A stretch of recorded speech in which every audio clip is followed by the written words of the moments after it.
The Grave's a Fine and Private Place, a Flavia de Luce novel by Alan Bradley, narrated by Sophie Aldred.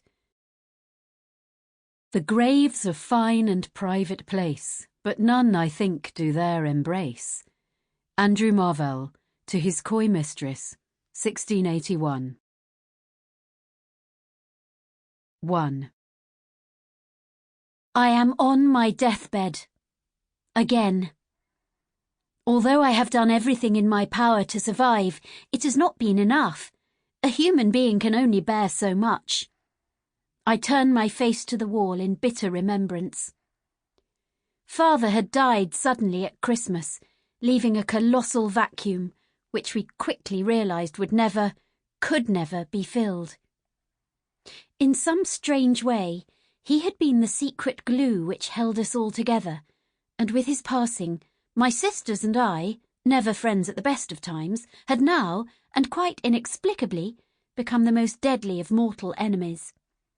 Each of us, wanting desperately to be in charge, to gain some control over her shattered life, found herself at odds with the others at every turn. Words and crockery were thrown with equal carelessness. It didn't seem to matter much who was hit. With our family on the verge of breaking up, Aunt Felicity had come down from London to sort us out, or so she claimed. In case we had forgotten it, we were quickly reminded of the fact that our dear auntie was, as the Book of Common Prayer so charitably puts it, a woman who followed the devices and desires of her own heart. In short, she was at best a stubborn old woman, and at worst a bully and a tyrant. Buckshaw was to be sold at once, Aunt Felicity insisted, even though in law it was mine to do with as I pleased. Feely was to be married off to her fiancé, Dieter Schrantz, with all haste, or at least as quickly as possible, as soon as a respectable period of mourning had been observed. Daffy would be sent up to Oxford to read English. Who knows but that, given time, you might even become a gifted teacher, Aunt Felicity had said, upon which Daffy had thrown her teacup and saucer into the fireplace and stormed out of the room. Tantrums were useless, Aunt Felicity had told us icily.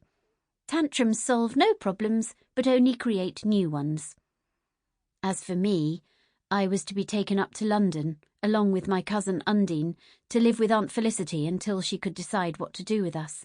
In my case, I knew that meant sending me somewhere to continue those studies which had been interrupted when I was chucked out of Miss Bodycote's Female Academy in Canada. But what of Dogger and Mrs. Mullet? What would become of them?